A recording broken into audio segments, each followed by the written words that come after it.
আসসালামু আলাইকুম সুপ্রিয় দর্শক, সময় সংবাদে আপনাদের স্বাগতম। শুরুতেই জানিয়ে দিচ্ছি সংবাদ শিরোনাম। শেখ হাসিনার বক্তব্য প্রচার না করতে গণমাধ্যমকে সরকারের অনুরোধ।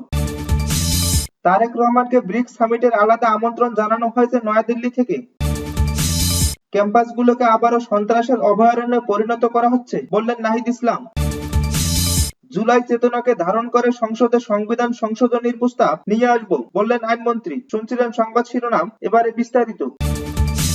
শেখ হাসিনার বক্তব্য প্রচার না করতে গণমাধ্যমকে সরকারের অনুরোধ। মানবতা বিরোধী অপরাধের মামলায় মৃত্যুদণ্ডপ্রাপ্ত ভারতে অবস্থানরত সাবেক প্রধানমন্ত্রী শেখ হাসিনার কোনো বক্তব্য বা বিবৃতি প্রচার না করতে দেশের গণমাধ্যমকে আবারও অনুরোধ করেছেন তথ্য সম্প্রচার মন্ত্রণালয়। মঙ্গলবার সন্ধ্যায় দেয়া এক তথ্য বিবরণীতে মন্ত্রণালয় এই অনুরোধ জানান। জুলাই আন্দোলনের মূল চেতনা ধরে রাখা এবং আইনি বাধ্যবাধকতা সমুন্নত রাখতে দেশের সব ধরনের গণমাধ্যম, টেলিভিশন, সংবাদপত্র, অনলাইন পোর্টাল ও সামাজিক যোগাযোগ মাধ্যম পলাতক শেখ হাসিনার কোন ধরনের বক্তব্য বা বিবৃতি প্রচার থেকে বিরত থাকার আহ্বান জানানো হয়। এর আগে সচিবালয়ে তথ্য সম্প্রচার মন্ত্রণালয়ের নিয়মিত ব্রিফিং এ তথ্য সম্প্রচার উপদেষ্টা জাহিদুর রহমান শেখ হাসিনার বক্তব্য প্রচারের ক্ষেত্রে আদালতের নির্দেশনা মেনে চলার আহ্বান জানান। একই সঙ্গে আদালতের নির্দেশনা অমান্য করলে আইনগত ব্যবস্থা নেওয়ার বিষয়ে সতর্ক করেন তিনি। জুলাই গণ অভ্যুত্থানে আওয়ামী লীগ সরকারের পতনের দ্বিতীয় বার্ষিকী উপলক্ষে বুধবার 5ই আগস্ট ভারতের রাজধানী নয়াদিল্লিতে south Asian foreign correspondent club আয়োজিত একটি অনুষ্ঠানে ভার্চুয়ালি বক্তব্য দেওয়ার কথা রয়েছে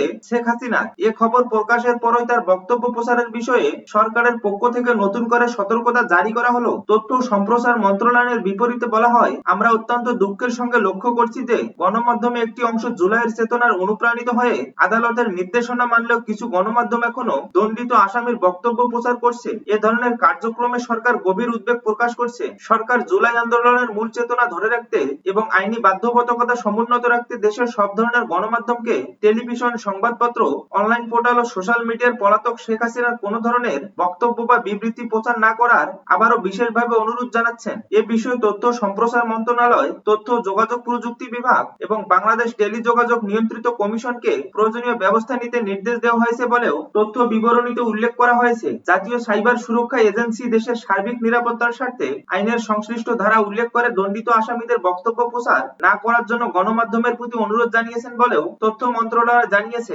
শেখ হাসিনার বক্তব্য প্রচার থেকে বিরত থাকা গণমাধ্যমগুলোর প্রতি আন্তরিক ধন্যবাদ জানিয়ে তথ্য সম্প্রচার মন্ত্রণালয় সরকার বলছে, জুলাই আন্দোলনের মূল চেতনা এবং আদালতের নির্দেশনা দুই দিক বিবেচনায় নিয়ে গণমাধ্যমকে এই বিষয়ে দায়িত্বশীল ভূমিকা পালন করতে হবে। তারেক রহমানকে ব্রিক্স সামিটের আলাদা আমন্ত্রণ জানানো হয়েছে নয়াদিল্লি থেকে। প্রধানমন্ত্রী তারেক রহমানকে বিমস্টেক চেয়ারম্যান হিসেবে আগামী সেপ্টেম্বরে নয়াদিল্লিতে অনুষ্ঠিতব্য ব্রিক্স সম্মেলন আউটরিচ অধিবেশনে যোগ দিতে আলাদা আমন্ত্রণ জানিয়েছেন ভারত। একই সঙ্গে চলতি বছরের ফেব্রুয়ারিতে তিনি প্রধানমন্ত্রীর দায়িত্ব নেওয়ার সময় যে দ্বিপক্ষীয় সফরের আমন্ত্রণ পাঠানো হয়েছিল তাও বহাল রয়েছে বলে জানিয়েছেন দেশটির পররাষ্ট্র মন্ত্রণালয়ের মুখপাত্র রণধীর জয়সওয়াল। মঙ্গলবার নয়াদিল্লিতে নিয়মিত সংবাদ ব্রিফিংয়ে জয়সওয়াল এ তথ্য জানান। ভারতের পররাষ্ট্র মন্ত্রণালয়ের মুখপাত্র বলেন, আপনারা জানেন 2026 সালের ফেব্রুয়ারিতে প্রধানমন্ত্রী হিসেবে দায়িত্ব গ্রহণের পরই বাংলাদেশের প্রধানমন্ত্রীকে ভারত সফরের জন্য আনুষ্ঠানিক আমন্ত্রণপত্র জানানো হয়েছিল। সেটি এখনো বহাল আছে। ব্রিক্স সম্মেলন প্রসঙ্গে তিনি বলেন, বর্তমান বিমস্টেক চেয়ারম্যান হিসেবে প্রধানমন্ত্রী তারেক রহমানকে অষ্টাদশ ব্রিক্স সম্মেলনের আউটরিচ অধিবেশনের অংশ নেওয়ার জন্য আলাদাভাবে আমন্ত্রণ জানিয়েছেন ভারত। রণধীর জয়সওয়াল বলেন, ব্রিক্সের আউটরিচ অধিবেশনে যে প্রচলিত রীতি অনুসরণ করা হয় সেই অনুযায়ী এই আমন্ত্রণ জানানো হয়েছে। একইভাবে অন্যান্য আঞ্চলিক জোটের প্রধানদেরও আমন্ত্রণ জানানো হয়েছে। এদিকে বুধবার নয়াদিল্লিতে একটি অনুষ্ঠানে ক্ষমতাচ্যুত সাবেক প্রধানমন্ত্রী শেখ হাসিনার অংশগ্রহণের বিষয়ে ভারতের সম্পৃক্ততা রয়েছে কিনা এমন প্রশ্নের জবাবে ভারতের পররাষ্ট্র মন্ত্রণালয়ের মুখপাত্র বলেন, এ বিষয়ে ভারত সরকারের কোনো ভূমিকা নেই। তিনি বলেন, আপনি যে অনুষ্ঠানের কথা উল্লেখ করেছেন সেটি একটি বেসরকারি গণমাধ্যম প্রতিষ্ঠান আয়োজন করছে। এই আয়োজনের সঙ্গে ভারত সরকারের কোনো ধরনের সম্পৃক্ততা নেই। ওই অনুষ্ঠানে যেসব মতামত প্রকাশ করা হতে পারে সেগুলো সরকার কোনো অনুমোদন বা সমর্থন দেয় না। উল্লেখ্য, ভারত বর্তমানে ব্রিক্সের চেয়ারম্যান দেশ এবং আগামী 12-13 সেপ্টেম্বর নয়াদিল্লিতে এ সম্মেলন আয়োজন করবে। আউটরিচ অধিবেশনের সদস্যভুক্ত নয় এমন দেশ ও আঞ্চলিক সংস্থার প্রতিনিধিদের অংশগ্রহণের সুযোগ থাকে। বাংলাদেশ বর্তমানে বিমস্টেকের চেয়ার বা সভাপতি, তাই বিমস্টেক চেয়ার বা সভাপতির দেশ হিসেবে বাংলাদেশকে আমন্ত্রণ জানানো হয়েছে। চেয়ার দেশের সরকার প্রধান হিসেবে প্রধানমন্ত্রী তারেক রহমান এই আমন্ত্রণপত্র পেয়েছেন। সম্মেলনে ব্রিক্স সদস্যগুলোর প্রতিনিধিরা উপস্থিত থাকবেন। এ ধরনের সম্মেলনে বিভিন্ন দেশের স্টেক হোল্ডারদের সঙ্গে সাইডলাইন বৈঠকে বাণিজ্য, বিনিয়োগ বৃদ্ধি সহ দ্বিপক্ষীয় সম্পর্ক নিয়ে আলোচনার সুযোগ থাকে। ক্যাম্পাসগুলোকে আবারও সন্ত্রাসের অভয়ারণ্যে পরিণত করা হচ্ছে মন্তব্য করলেন নাহিদ ইসলাম। জাতীয় নাগরিক পার্টি এনসিপির আহ্বায়ক ও বিরোধী দলীয় চিফ হুইপ মোহাম্মদ নাহিদ ইসলাম বলেন, শিক্ষা প্রতিষ্ঠানগুলোকে আবারও হল দখলের পায়তারা চলছে। ক্যাম্পাস নিয়ন্ত্রণ এবং আধিপত্য বিস্তারের চেষ্টা শুরু হয়েছে। আজকে জগন্নাথ বিশ্ববিদ্যালয়ের ছাত্র সংসদ প্রতিনিধি ও ছাত্র শক্তির নেতৃত্বের উপর হামলা করা হয়েছে। ঢাকা কলেজ, ঢাকা আলিয়া মাদ্রাসা সহ বিভিন্ন শিক্ষা প্রতিষ্ঠানের নিয়ন্ত্রণ নেয়ার চেষ্টা করছে ছাত্রদল ও তাদের সন্ত্রাসী বাহিনী। তারা হবিগঞ্জে আমাদের ভাই আলিপের চোখ উপড়ে ফেলেছেন। মঙ্গলবার জুলাই বিপ্লবের দ্বিতীয় বর্ষপূর্তি উপলক্ষে রাজধানীর আফতাবনগরের সিরাজ কনভেনশন সেন্টারে জাতীয় ছাত্র শক্তি সম্মিলিত বেসরকারি বিশ্ববিদ্যালয় শাখার উদ্যোগে from resistance to victory legacy of July শীর্ষক আলোচনা সভায় তিনি এসব মন্তব্য করেন। সরকারকে অতীত থেকে শিক্ষা নেয়ার আহ্বান জানিয়ে নাহিদ ইসলাম বলেন, ছাত্রদের সঙ্গে কোনো ঝামেলায় জড়াবেন না। শিক্ষার্থীদের নির্বিঘ্নে পড়াশোনা করতে দিন। শিক্ষা প্রতিষ্ঠানের গণতান্ত্রিক ধারা বজায় রাখুন। কর্মসংস্থানের ব্যবস্থা করুন। এই সরকার মনে করছে তারা ক্ষমতায় আছে, সব দখল করবে।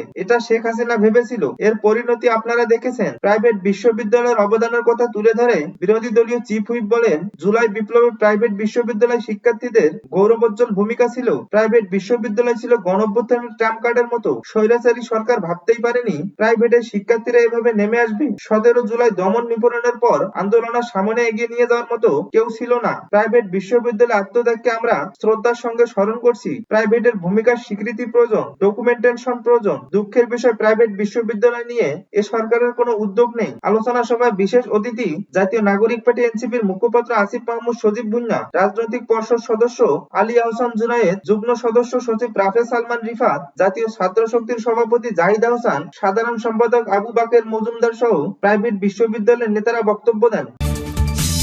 জুলাই চেতনাকে ধারণ করে সংসদে সংবিধান সংশোধনী প্রস্তাব নিয়ে আসব বললেন আইনমন্ত্রী। জুলাই চেতনাকে ধারণ করে সংবিধানে একটি সংশোধনী প্রস্তাব উপস্থাপন করা হবে বলে জানিয়েছেন আইনমন্ত্রী মোহাম্মদ আসাদুজ্জামান। তিনি বলেন, আজ একটি মহেন্দ্র খনের যাত্রা শুরু করলাম। এই যাত্রা সমাপ্ত করব জুলাই শহীদদের স্বপ্নের বাংলাদেশ গড়ার মাধ্যমে। জুলাই সনদকে সামনে রেখে, জুলাই সনদকে বিত্তায়ন করে, জুলাই সনদকে ধারণ করে একটি সংশোধনী প্রস্তাব নিয়ে আসব সংসদে। মঙ্গলবার দুপুরে জাতীয় সংসদ ভবনের ক্যাবিনেট কক্ষে সংবিধান সংশোধনের লক্ষ্যে গঠিত বিশেষ কমিটির প্রথম বৈঠক শেষে সাংবাদিকদের সঙ্গে এসব কথা বলেন আইনমন্ত্রী। দুপুর 12:30টার দিকে শুরু হয় বৈঠক, শেষ হয় দুপুর 1:30টার দিকে। আইনমন্ত্রী বলেন, অন্তর্বর্তীকালীন সরকারের সময় যে আলোচনা হয়েছিল সেই আলোচনাকে ধারণ করে জুলাই সনদ দেয়া হয়েছে, সেটাকে সামনে রেখেই আমরা করছি। এই দুটোর মধ্যে কোনো পার্থক্য এবং বিভেদের জায়গা আমি দেখি না। তিনি বলেন, পুরো সংবিধানই পর্যালোচনা করতে হবে, কারণ হারমোনিয়াস ইন্টারপ্রিটেশনটা রাখতে হবে, একটার সঙ্গে আরেকটার গাঁথুনি রাখতে হবে। শুধুমাত্র ইমোশন দিয়ে জুলাই সনদকে বাইপাস করে আমি আমার রাজনৈতিক মতাদর্শ বা অন্য কিছু চাপিয়ে দেব, সেটা আমরা করব না, এমনকি করতেও পারি না। মন্ত্রী বলেন, আমরা চাই জুলাই সনদকে সামনে রেখে জুলাইয়ের চেতনাকে বাস্তবায়ন করার জন্য, জুলাই সনদের প্রতিটি অনুচ্ছেদকে অক্ষরে অক্ষরে পালন করার জন্য আমরা একটি সংশোধনী প্রস্তাব নিয়ে আসব এই মহান সংসদে, যে প্রস্তাবের মধ্য দিয়ে জুলাই শহীদদের স্বপ্নের বাংলাদেশ একটি বাস্তবায়ন হবে। আজকে একটি মহেন্দ্র খনের যাত্রা শুরু করলাম। এই যাত্রা সমাপ্ত করব জুলাই শহীদদের স্বপ্নের বাংলাদেশ গড়ার মাধ্যমে। জুলাই সনদে থাকা সংবিধান সম্পর্কিত 47 ধারা কি সংশোধনীর মাধ্যমে বাস্তবায়ন করা হবে, এমন প্রশ্নের জবাবে আইনমন্ত্রী বলেন, সনদকে সাংবিধানিক আইনের পরিভাষায় নিয়ে আসব। সনদে থাকা বিএনপির আপত্তিকর বিষয়ে জানতে চাইলে তিনি বলেন, জুলাই সনদে ওটার ব্যাখ্যা দেয়া আছে। যে কোনো জায়গায় যদি বিএনপি দ্বিমত পোষণ করেছে এবং সেই দ্বিমতের আলোকে যদি তারা নির্বাচনী ইস্তেহার অন্তর্ভুক্ত করা থাকে, তাহলে সেটা প্রিভেইল করবে। সেটাও কিন্তু জুলাই সনদেরই অংশ।